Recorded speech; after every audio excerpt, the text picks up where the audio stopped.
În acest episod îl avem invitat pe Dani Deisler, omul care a reușit să transforme un centru de copiere destul de cunoscut în Cluj, acolo lângă facultăți, într-un print house, într-o soluție pentru firme. Pe mine asta m-a pornit să îmi asum și să spun ok, dacă nu o să fac nimic altceva și asta ar trebui să fac toată viața, hai să fac the most of it, hai să fac maxim cu ce am. Sigur că n-am spus nu, clientul dădea comanda, eu nu aveam niciun utilaj pe care să fac, dar eu ziceam, da, sigur, se poate, dați atâta costă și luam comanda. Am înțeles foarte clar că nu poți să ai un serviciu la fel, identic cu cel de-a trecută, decât dacă faci o standardizare sau standardizezi procesele. Este halucinant să vezi companii de 50-100 de angajați care nu știu să deseneze organigrama și se întreabă de ce este confuzie în firmă. Am mai citit cărți, dar evaluările au venit din datul cu capul și pierderea angajaților buni.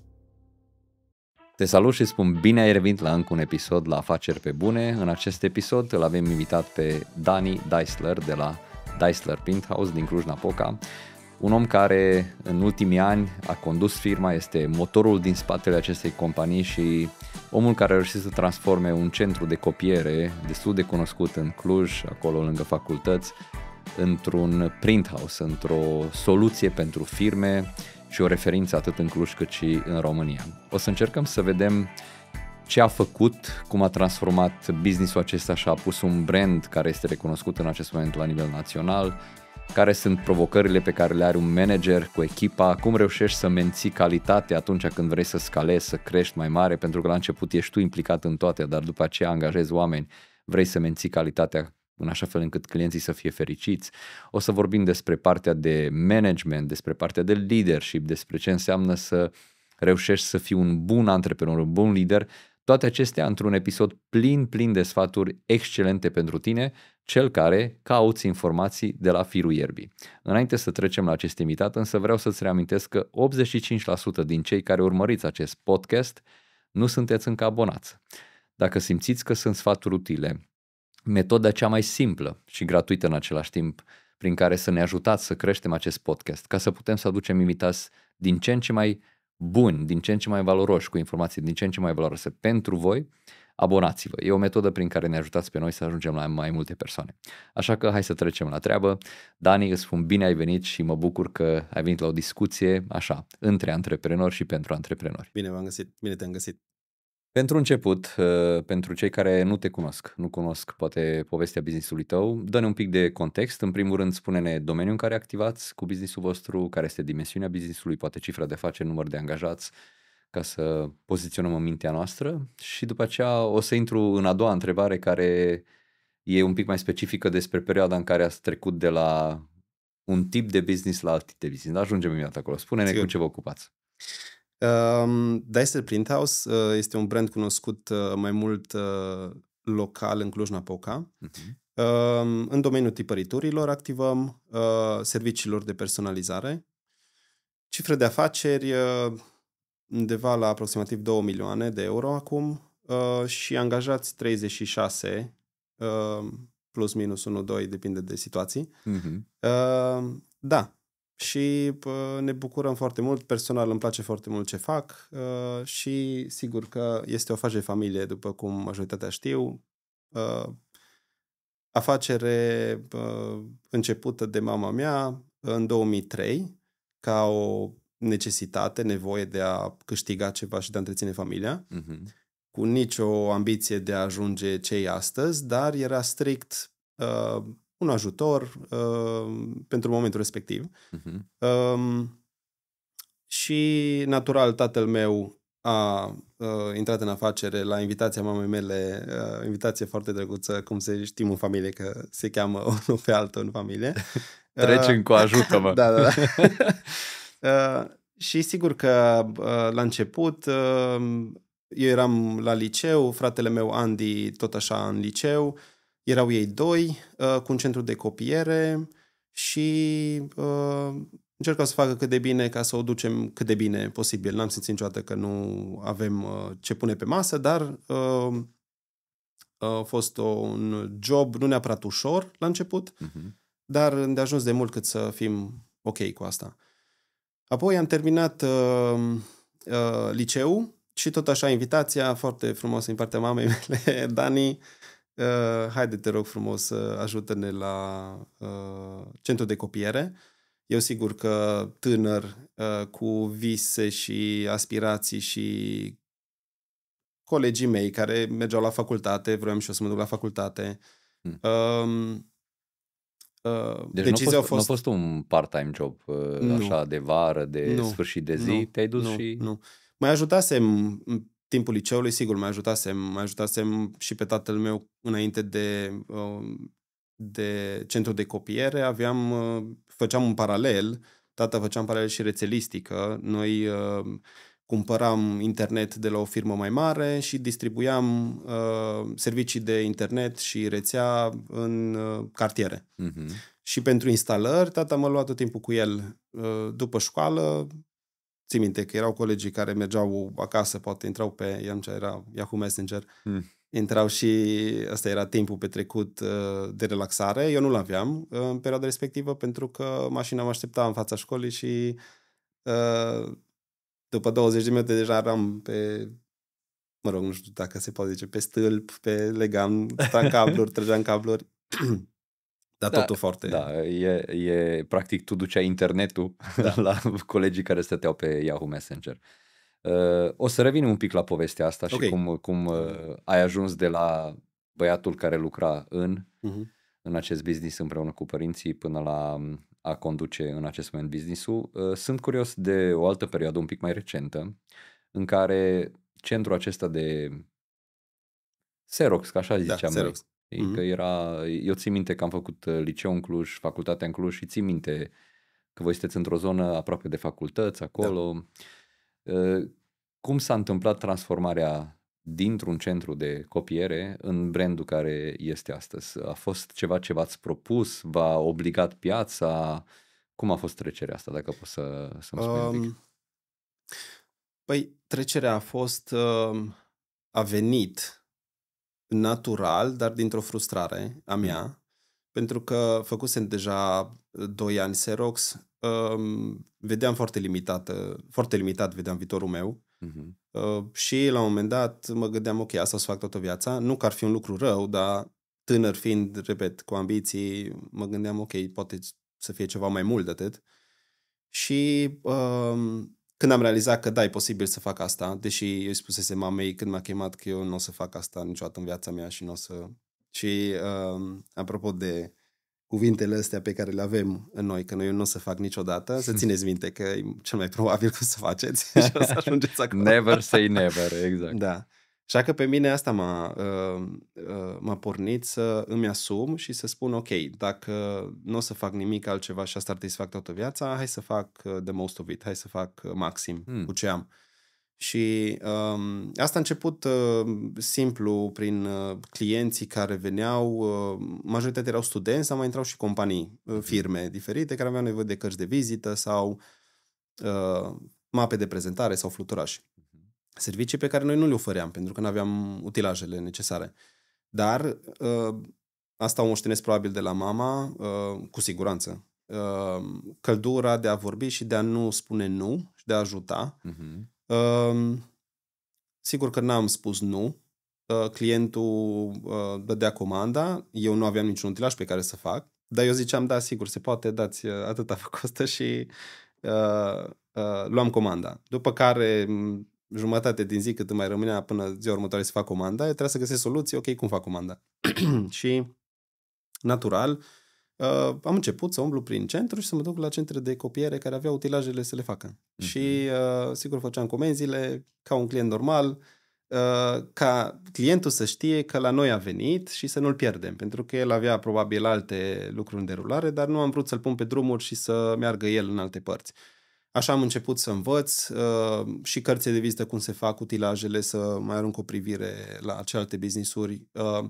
Eram foarte atent la interacțiunea cu clienții, cum mă făceau să mă simt celelalte business-uri, când intram înăuntru în shop, cât așteptam și toată interacțiunea. Pentru mine a contat foarte mult, aveam un ochi și atunci foarte bine format de atenția la detalii sau atenția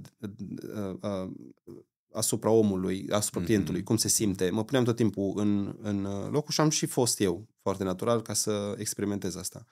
Așa că am venit cu toată informația aia înapoi și am spus, ok, știu cum arată Daisler-ul, știu cum vreau să arate Daisler-ul. Atunci era un copy shop, centru de copiere, nu avea niciun nume.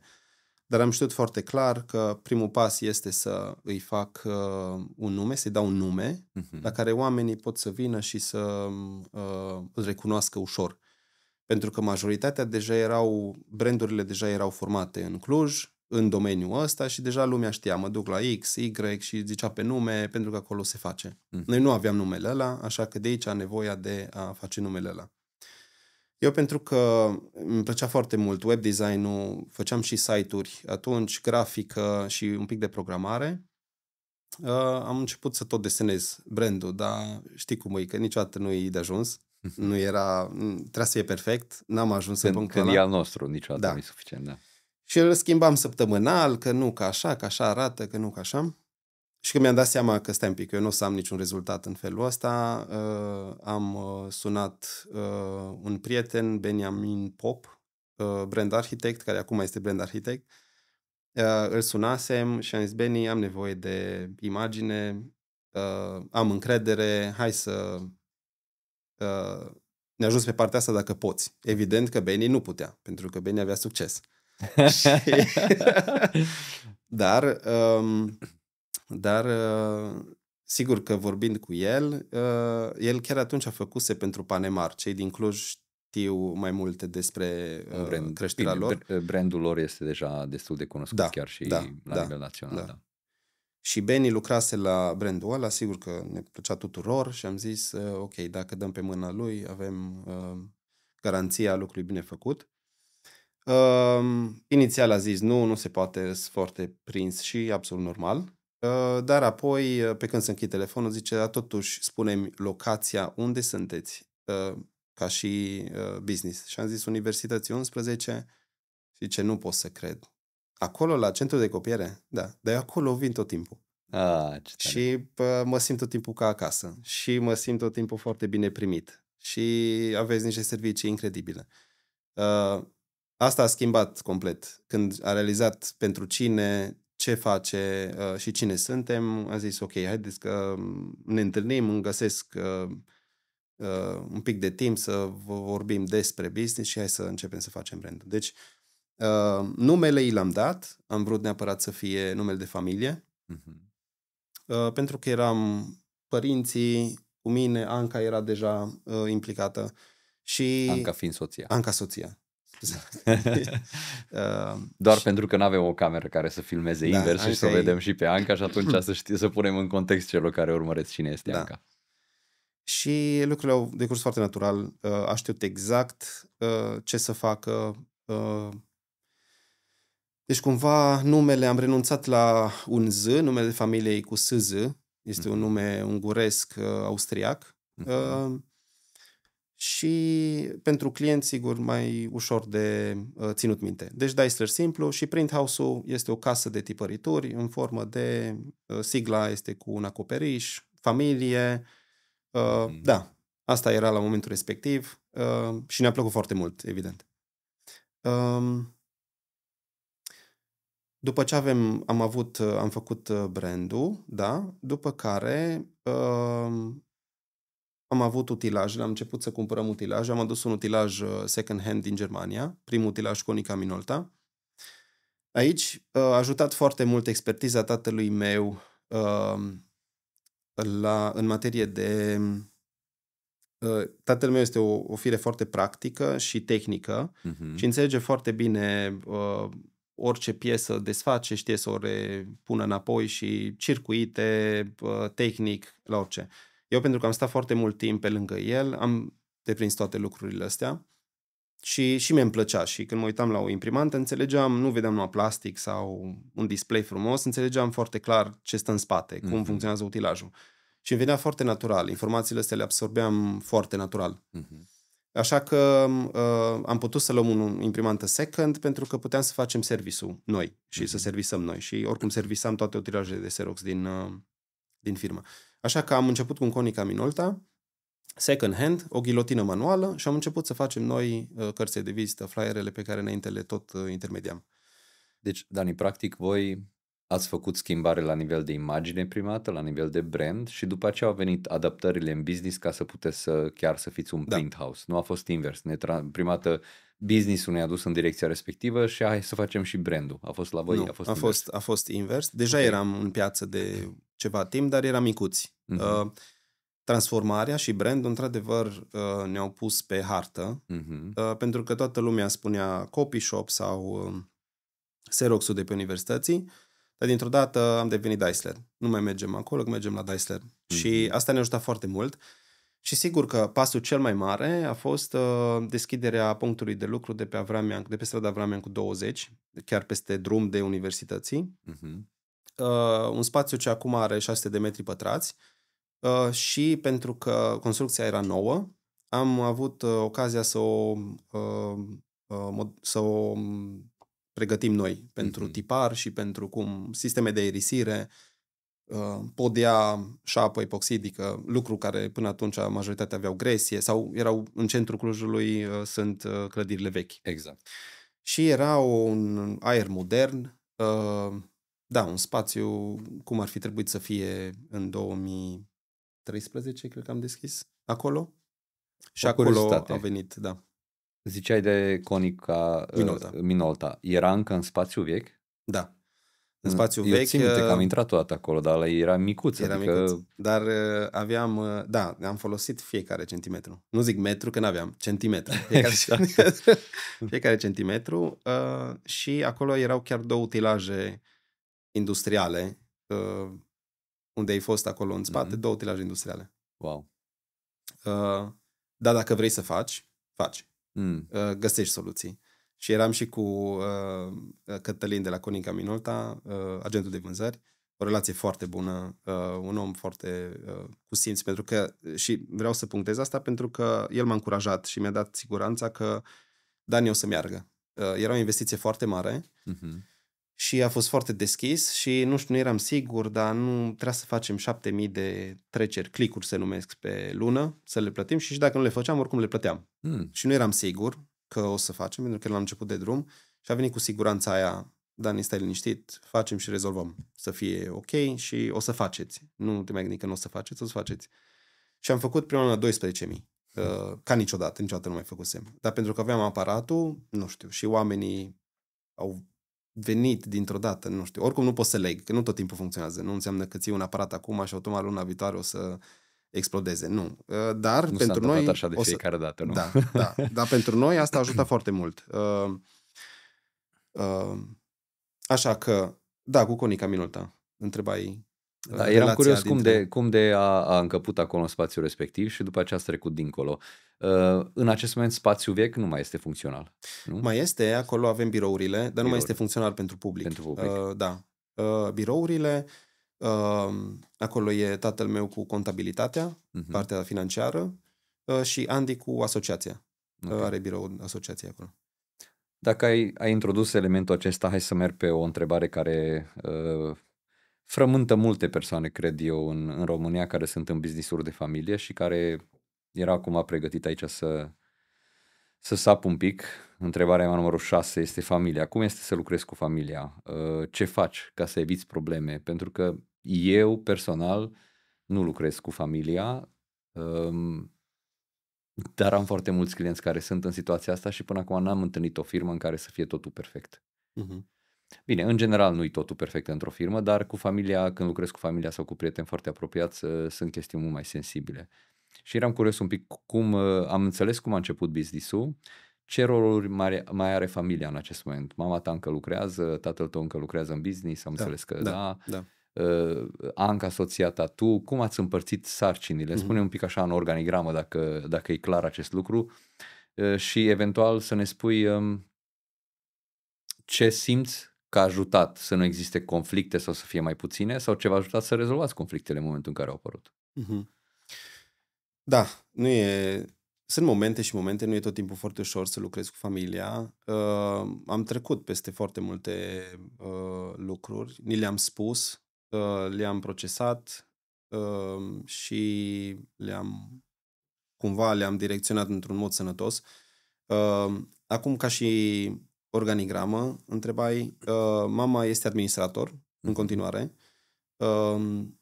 și ea conduce centrul de copiere de pe Universitatea 11, cel pe care l-a deschis și în continuare e aceeași locație, aceeași servicii de copiere, îndosariere, papetărie.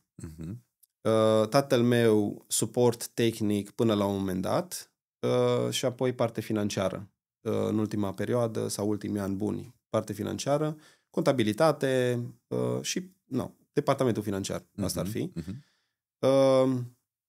După ce am deschis punctul de pe Avram Iancu de care spusesem, eu și Anca am investit în dezvoltarea Daisler. Acolo și suntem și în continuare, conducem partea Avram Iancu, cea mai mare parte din firmă,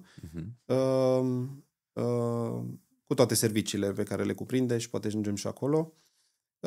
Și Andy, fratele meu, este și el în afacere. El venise în 2013 în afacere sau 2014, când deja aveam Avram Iancu deschis, pe partea de marketing, pentru că el venise terminase facultatea de jurnalism, venise în televiziune, lucrase în televiziune, o perioadă un pic mai grea în televiziune cu plățile și a venit în firmă natural, pentru că aveam și de lucru și natural. Lucrurile sunt natural în familie.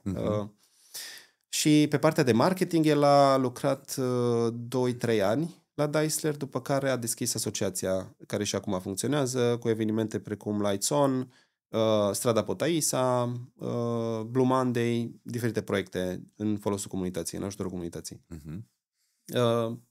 Tu ce faci? Anca ce face în business? Noi, acum dacă ar fi un nume, eu am funcția de CEO, Anca are funcția de Sales Manager, oficial.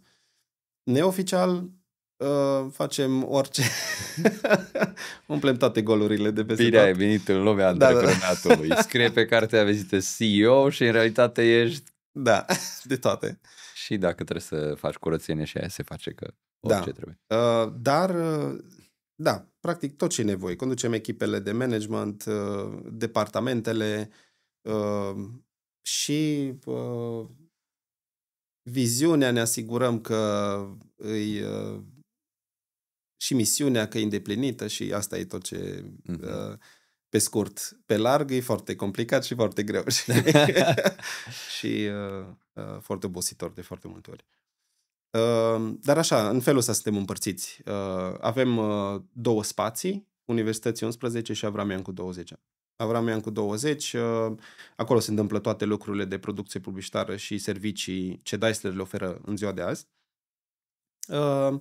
Și când am deschis Avram Iancu 20, atunci a fost boom-ul acela în piață în care Daisler-ul a ieșit cu adevărat în evidență și oamenii întrebau de el și erau curioși și companiile mai mult, pentru că până atunci deservisem studenții mai mult. Acum au început și companiile să bată la ușă. Brand foarte frumos, făcut de Benny, toate s-au potrivit foarte natural. Într-o piață, în dezvoltare, atunci a începuse și Panemaru și de asta zic, era un val în Cluj, cel puțin cei care, eu așa-l văzusem, era un val de rebranding local și mi se pare că firmele au ajuns au trecut un pas important și inclusiv restaurantele. Cel mai mult se vedea la restaurante cum au început să investească în spații, în design interior, lucruri care până atunci nu prea era. Exact. Așa că noi pe partea de print am fost în acel val și sigur că deja parteneriatul cu Konica Minolta era din ce în ce mai solid, lucrurile mergeau din ce în ce mai bine și aveam din ce în ce mai multe comenzi. Utilajele veneau, posibilitatea de achiziție era foarte la îndemână și toate pe partea asta funcționau, mai puțin angajații care trebuiau să fie angajați și trainuiți și să poată multiplica calitatea cu care clienții erau obișnuiți. Pentru că înainte eu preluam comanda, eu vorbeam cu clientul, preluam comanda, o tipăream, o finiseam și o dădeam. Și la fel se poate, într-o firmă mică, poți să faci asta cu încă 2-3 persoane care la fel iau comanda și de la început la final se asigură că o livrează cum trebuie. Dar ce faci când nevoia e din ce în ce mai mare, nu mai faci față și atunci sigur trebuie să vină ajutoare. Și aici am angajat, dar fără nicio structură, pentru că nu aveam nicio cunoștință, nu aveam nicio experiență pe partea de, ok, angajez, dar apoi acel om trebuie verificat, trebuie integrat ca să păstreze calitatea. Trebuie să... Și țin minte că pentru prima dată când mi-am pus problema, eram tânăr, adică oamenii să nu sară că ar fi trebuit să știu. Eram tânăr, de parcă ai fi bătrân acum. 23 aveam atunci și pentru mine, la 23 de ani sau 24 de ani să pot să încep să conduci mai mult de 5 oameni, 10 oameni, era destul de greu. Foarte greu și acum e foarte greu. Dar a ajutat și naivitatea mea foarte mult. Faptul că m-am dus înainte, neștiind ce mă așteaptă, asta a fost o parte naivă și m-a ajutat. Mi-a dat încredere, mi-a dat imboldul, da, de care ai nevoie ca să... Deci mai mult încredere decât cunoștințe și o mers în chestia aia, hai, I can do it. Și atunci când mi-am dat seama, am primit o recomandare, o carte de la un prieten, vorbisem de situația asta și mi-a dat o carte. Atunci nu erau podcasturi, nu prea erau, sau erau, dar nu erau conținutul care e astăzi. Era foarte greu să faci jos de informații. Și cartea știu că m-a ajutat foarte mult în ce înseamnă organizarea pe departamente și ce înseamnă de fapt ce se așteaptă clientul să vadă de fiecare dată când intră într-o companie. Și sigur că lucrurile astea pot să difere de la un serviciu la altul, dar ca bază, clientul, dacă e mulțumit de un serviciu, se așteaptă ca acel serviciu să fie la fel data viitoare. Pentru că el vine și se așteaptă să fie cel puțin la fel de bun cum a comandat. Când am înțeles asta, am înțeles foarte clar că nu poți să ai un serviciu la fel, identic cu cel de data trecută, decât dacă faci o standardizare sau standardizezi procesele. Și atunci am început să standardizez procesele. Dar ce înseamnă asta? Păi înseamnă că dacă Alexandra, dacă a angajat, ia comanda astăzi așa și mâine trebuie să o ia tot așa. Adică ca și puncte, repere foarte clare în firmă, de la început la final, până ajunge produsul la client, trebuie să fie predictibil, trebuie să fie măsurat, trebuie să fie tot. Dar n-aveam nimic. Cu curiozitate aici, Dani, când spui standarde, te referi, să zicem, Alexandra care preia comanda. Da. Ați mers până la nivelul în care să specificați cum să vorbească cu clientul, niște scripturi, deci... Da. Și astea, fără să le citesc neapărat, astea mi se păreau foarte naturale. Asta vine și... Am trecut prin multe faze ca și manager, de la a verifica foarte strict și asta cu vorbitul a venit din partea de verificare foarte strictă. Nu e neapărat un lucru rău dacă știi să-l folosești, dar am scris inclusiv când am făcut manuale și așa am început să fac manualele pe fiecare departament, scrise de mine integral și fiecare manual avea undeva la 15-20 de pagini în care era fiecare aspect pe care eu știam că eu le făceam și le-am pus doar pe foaie.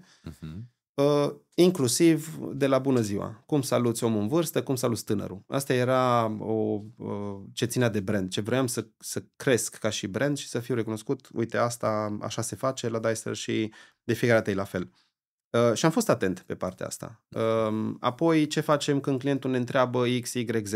Și aveam răspunsuri foarte clare. Facem asta, facem asta, facem asta. Și la ce eram foarte atent, la ce am făcut și eu. Pentru că răspunsul nu se poate, nu exista. Asta m-a și împins să mă duc la alte companii, să fac flyere și pliante, tocmai ca clientul să fie ajutat și problema lui să fie rezolvată la noi. Și atunci, sigur, clientul te ține minte și revine la tine, pentru că ai rezolvat problema.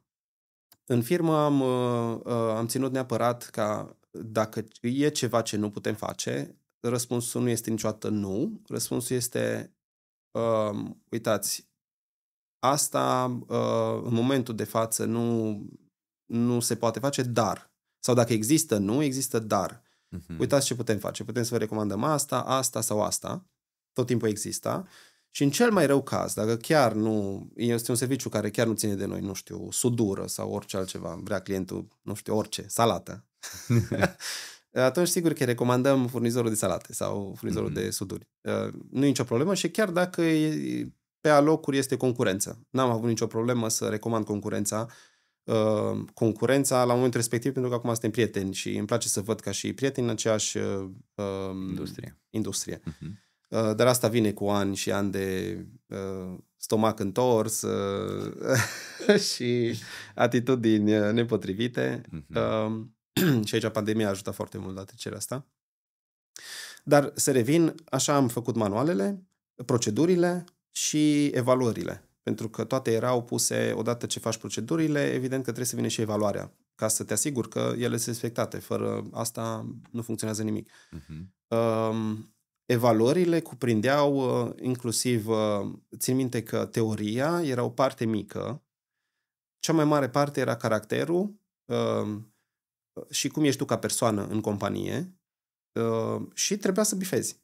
Ai ajutat pe vreun coleg în ultima lună, în ultimele 2 luni, bifai. Și întrebările erau de verificare, adică chiar te întrebam și ok, pe cine? În ce situație? Și celălalt trebuia să confirme. Doar așa evoluai, doar așa creșteai financiar în firmă dacă bifai listele. Și am făcut 5 nivele, cred că, de creștere. Inclusiv șef de echipă. Puteai deveni șef de echipă și ele lista rămânea la tine. Evaluarea se ținea din 6 în 6 luni. Lista rămânea la tine pentru următorul nivel. Știai tot timpul ce trebuie să faci ca să ajungi acolo.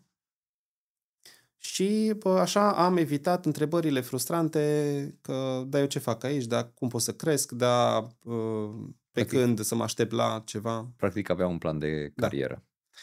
Dar aici, sigur, pe pielea mea am aflat că nu este de ajuns să ții evaluarea sau pentru că erau foarte mulți care aveau impresia că bifau toate lucrurile, inclusiv cele de șef de echipă. Erau foarte subiectivi și oamenii în general sunt foarte subiectivi. Dacă întrebi și acum un angajat, sigur se vede mult mai avansat decât vede conducerea.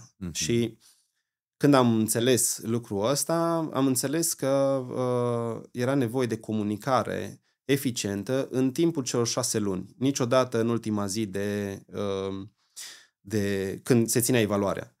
Deci asta trebuia pregătită din timp, comunicată din timp și era un proces al șefului de echipă sau managerului care îl parcurgea împreună cu acel angajat ca el să nu fie supus la un șoc la final.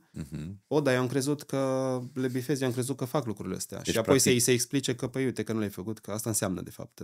Practic, evaluarea nu era un eveniment care se întâmpla odată la 6 luni, ci era un proces care se întâmpla timp de 6 luni și culmina cu completarea acelui chestionar. În ziua în care era evaluat, el trebuia să fie foarte relaxat. El nu trebuia să dovedească nimic atunci, el trebuia să dovedească până atunci toate lucrurile care scrise în acea foaie. Toate aceste lucruri le-ai învățat din cartea aia? Nu. Toate lucrurile... Mai ții minte titlul cărții? Nu mai ții minte. Am început să mă... Da, am o poză, chiar am fost la mare și am citit-o într-un weekend și eram pe plajă și mă și ars soarele, că eram atât de fascinat de cartea aia. Dar vă pot zice ce am mai învățat din cartea aia. Am mai învățat că, da, partea repetitivă și... adică calitatea repetitivă trebuie să fie aceeași calitate și clientul se aștepte la același rezultat. Și organigrama care atunci nici n-am băgat în seamă.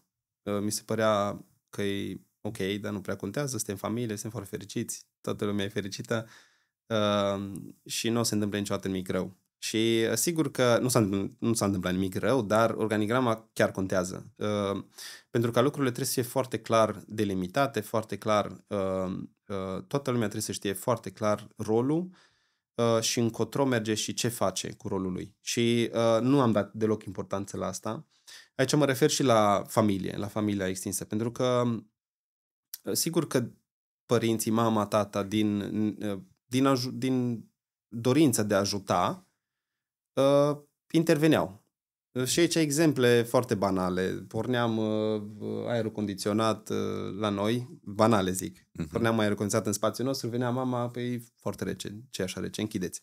Și am ajuns în punctul în care, vă rog frumos, când vine mama, nu închideți aer condiționat, spuneți să vorbească cu mine dacă trebuie. Pentru că eu țineam foarte mult la o atmosferă, la un confort al clientului.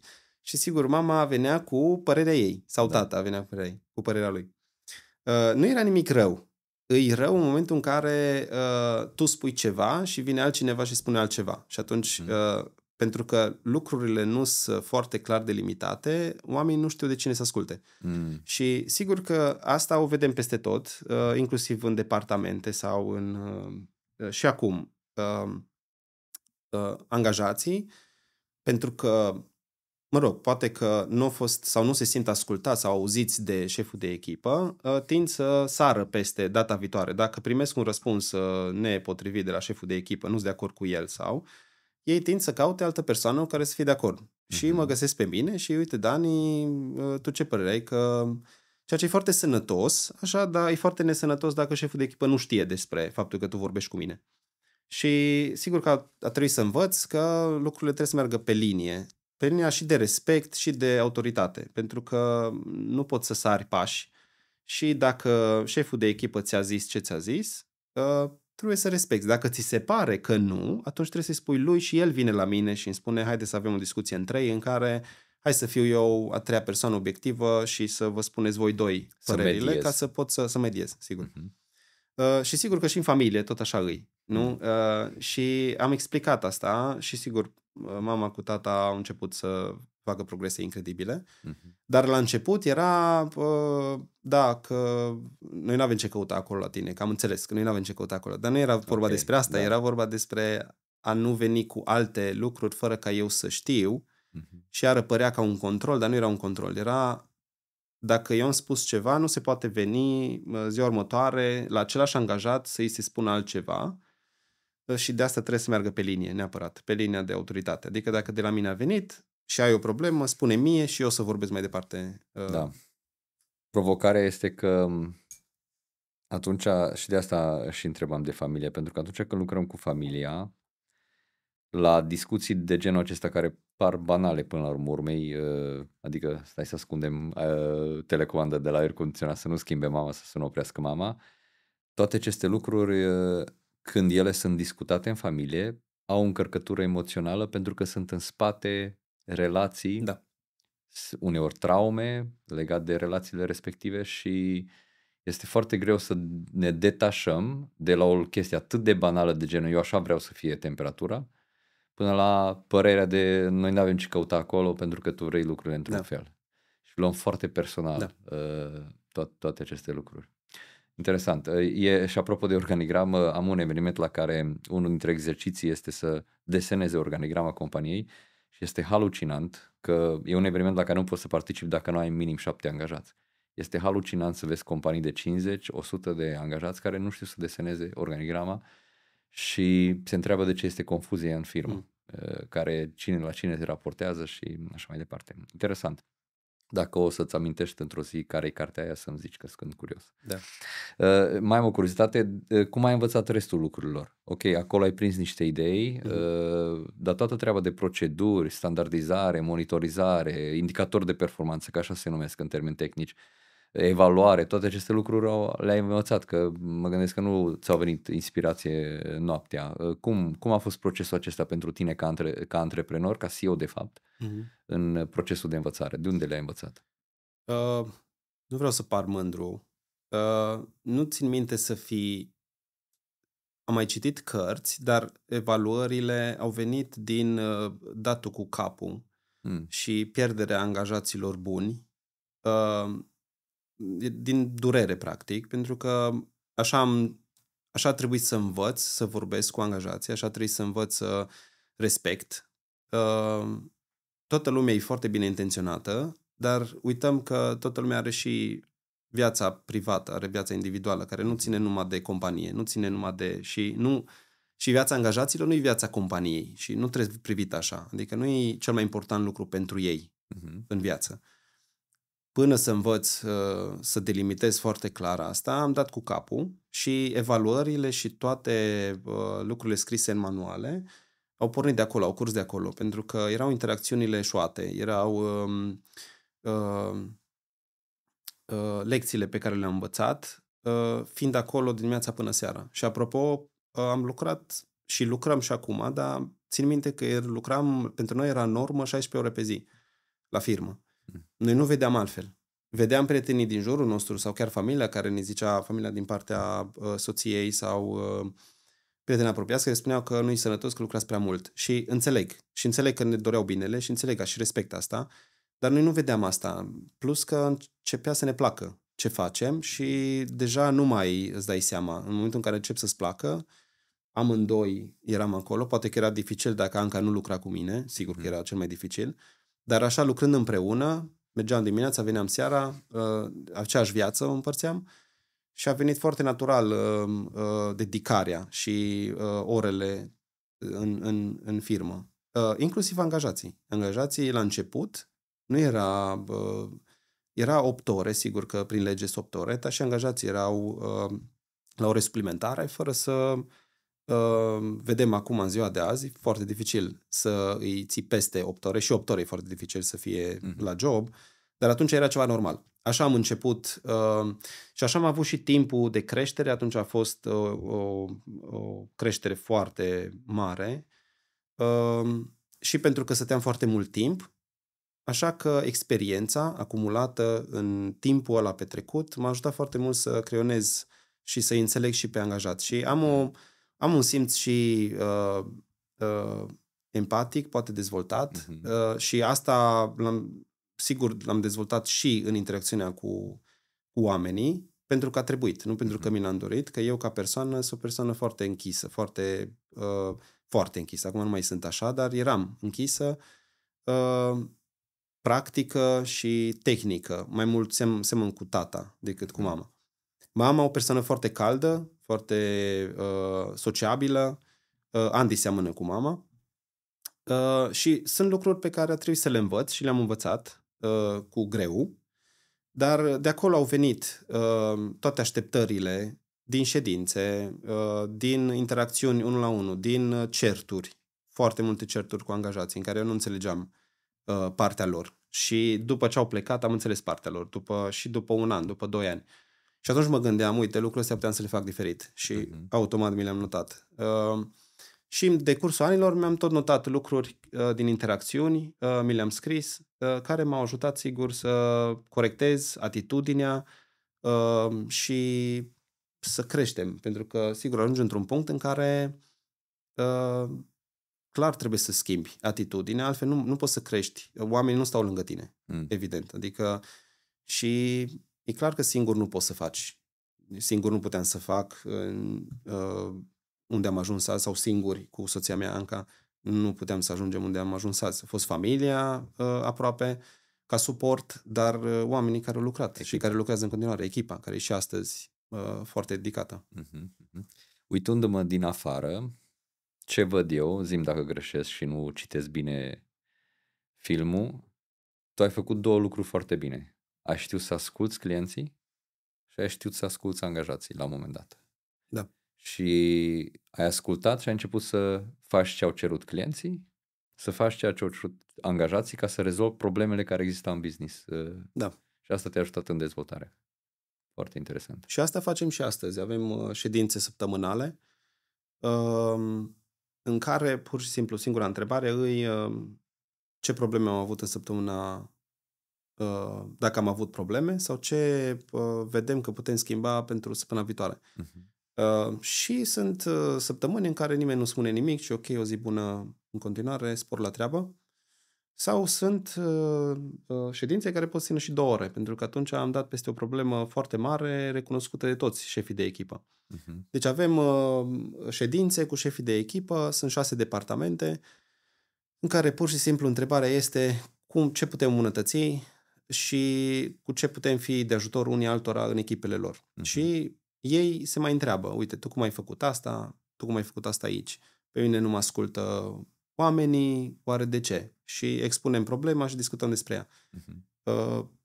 Acum e un mediu foarte respectos, reciproc. Nu a fost tot timpul așa. Aveam tendința tot timpul să dau răspunsurile și să nu creez spațiu.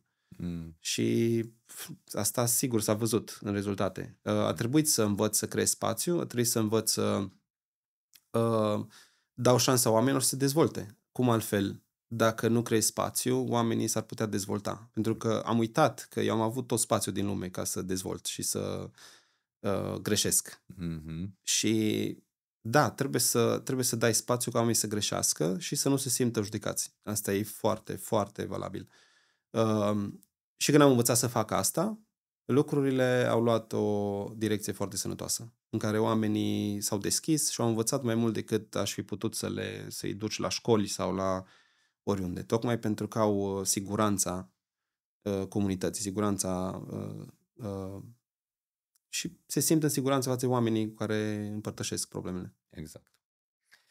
Ne apropiem de sfârșit. Wow. Și ar fi atât de multe. Vezi că în momentul în care începem să vorbim, timpul zboară și când vorbim despre lucrurile, despre business-ul nostru, ce ne pasionează, timpul zboară. Încerc să spre sfârșit să văd care ar fi acele lucruri care să le mai extrag din experiența ta.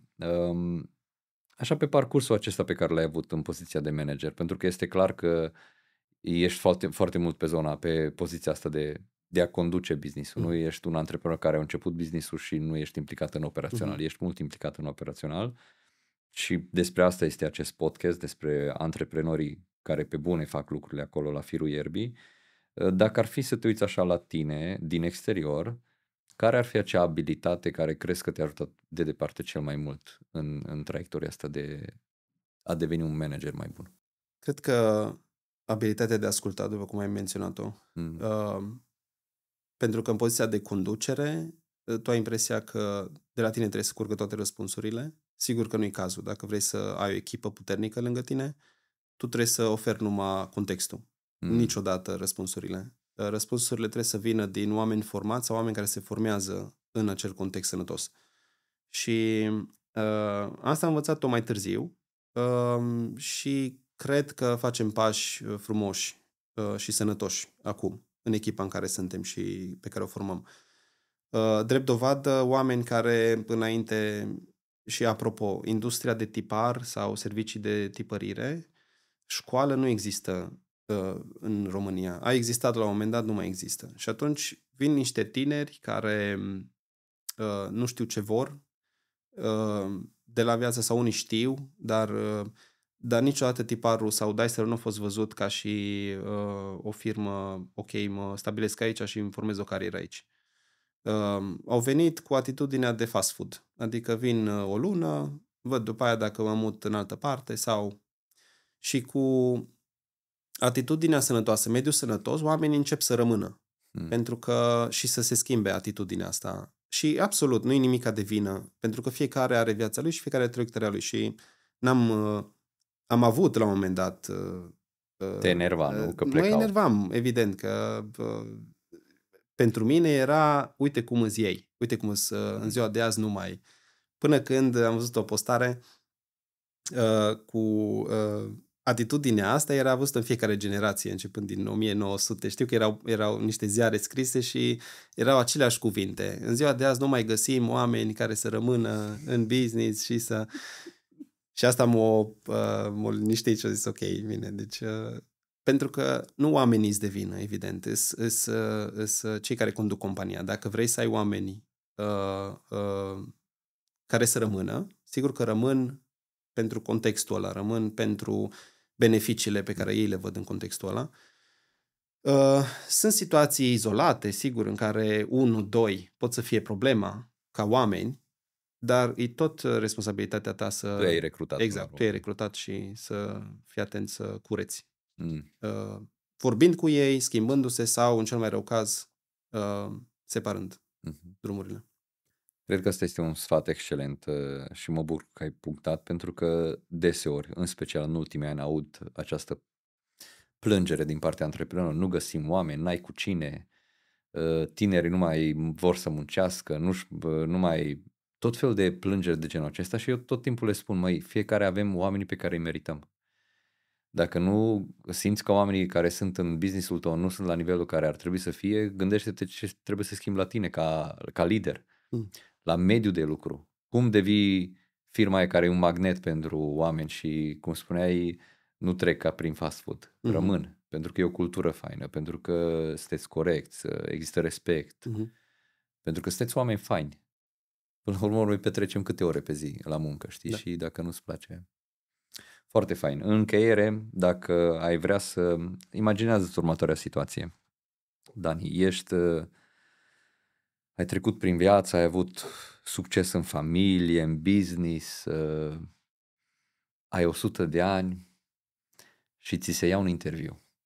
Și te întreabă cel care ți ia interviu, Dani, cu înțelepciunea ta, cu toată experiența ta, ce ai vrea să rămână în urmă, așa din viața ta, ce vrei să țină minte oamenii despre tine. Așa un sfat din suflet, ce ai spune? Întrebare ușoară, așa să încheiem. Asta nu mă așteptam la asta. Nu știu, cred că e tot ce am zis până acum, la ce știu până acum, sigur că o să... Doamne ajută să mai avem mai multe interviuri până atunci și să tot... Dar până acum cred că să înveți să... Dacă nu știi, să înveți să asculți. Să înveți să asculți nu înseamnă să fii pasiv, nu înseamnă să vină oameni și să ventileze și tu să asculți, că nu asta e. Să știi să asculți înseamnă să înțelegi cu adevărat oamenii, să faci efortul în care să faci o pauză și să lași pe om să vorbească și făcând pauza respectivă, omul începe să se deschidă din ce în ce mai mult și din ce în ce mai mult. Și să poți să acumulezi informațiile, toată pauza aia e doar să acumulezi informațiile și să ajuți cât mai bine persoana înapoi. Pentru că asta facem. Oprim oamenii din a discuta, oprim oamenii pentru că noi știm, pentru că noi... Și mai ales în ziua de azi, cu atâtea informații, cu chat, cu... Nu că eu știu. Și îți dau răspunsul tot. Asta e atitudinea, din ce în ce mai mult. Pe când oamenii au nevoie să fie ascultați, respectați, să se simtă ascultați și respectați și sigur că atunci le creezi acel loc. Deci probabil că ascultarea, și asta e nu numai în firmă, asta e în familie. Și asta e în tot. Asta e în tot. Asta e în relația cu copiii. Văd și cu copii, inclusiv cu copii. Pur și simplu să-i pui o întrebare și să stai să asculți răspunsul și să nu provoci, să nu pui presiune. Da, spune-mi acum, da, cum a fost ziua ta? Da, numai atât, da, spune mai mult. Nu, să faci pauza. Copilul random îți zice lucrurile esențiale, ți le zice pentru că existat pauza aia. Dar, repet, nu pauza în care ești pasiv. E pauza activă, cu intenție, în care tu chiar vrei să afli mai multe despre acea persoană, tocmai pentru a putea să o ajuți. Și odată ce ai pauza aceea, vei vedea că începi să deții informații vitale care să se transforme într-un ajutor real și omul să simtă că o prinde un ajutor autentic, de la o persoană autentică. Pentru că așa te vede la un moment dat, în momentul în care faci pauză și chiar te interesezi și asta o faci îndeajuns de mult și des și la firmă și în familie, oamenii te percep ca o persoană care merită încredere, care merită respect, care merită și cuvintele încep să aibă valoare. Da. Ce metodă excelentă să încheiem acest podcast. Se spune că majoritatea dintre noi ascultăm cu scopul să știm ce să răspundem. Și cred că acest îndemn pentru noi antreprenorii, să ascultăm cu scopul să putem să ajutăm, fie că ascultăm clientul, fie că ascultăm angajatul, fie că ascultăm soția sau soțul sau copilul. Cred că este așa o doză de înțelepciune de la Dani Deisler la 100 de ani. Și cred foarte mult în acest lucru, că România are nevoie de antreprenori și lideri care sunt empatici și o caracteristică importantă a empatiei este să știi să te oprești și să asculți cu interes, nu să asculți doar pentru că așa se face, ci cu interes, cu interesul de a putea ajuta omul de lângă tine. Dani, mulțumim mult pentru acest timp, mulțumim pentru că ai împărtășit din experiența ta de manager, de antreprenor, de lider, de soț, de tată și vă dorim, noi cei care suntem în comunitatea Afaceri pe Bune, să aveți succes cu business-ul vostru, să serviți cât mai mulți clienți într-o manieră autentică și empatică și să auzim de lucruri frumoase din partea voastră. Mulțumim foarte mult! Dragilor, încă un episod din Afaceri pe Bune în care discutăm cu antreprenori care lucrează la firul ierbii, care Vorbesc despre ce se întâmplă, bine, mai puțin bine, dificil, ușor, succes, eșec și mai aveam multe întrebări. Poate că va trebui să repetăm acest interviu în care să mai discutăm și despre alte lucruri, dar ce vreau să rămână din această discuție este că iată că se poate învăța business și din datul cu capul. Nu trebuie să mergem cu toții la cursuri, nu trebuie să citim cu toții cărți, nu că n-ar fi bine acest lucru, dar sunt foarte multe căi prin care putem să ajungem să avem succes. Rețete nu există, deși nouă celor care suntem în educație ne place să vindem 5 pași, 7 metode, 20 de secrete. Realitatea este că sunt multe căi prin care ajungem la succes. E important să găsești care este calea ta, ce funcționează pentru tine, ce rezonează cu tine și dă-i înainte. Apasă cu ambele picioare pe accelerație. Câteodată când trebuie să apeși pe frână, apeși și acolo cu ambele și dai cu capul de parbriz, dar asta este business-ul. Bine ai venit în afaceri. Vă dorim mult succes și ne vedem în următorul episod.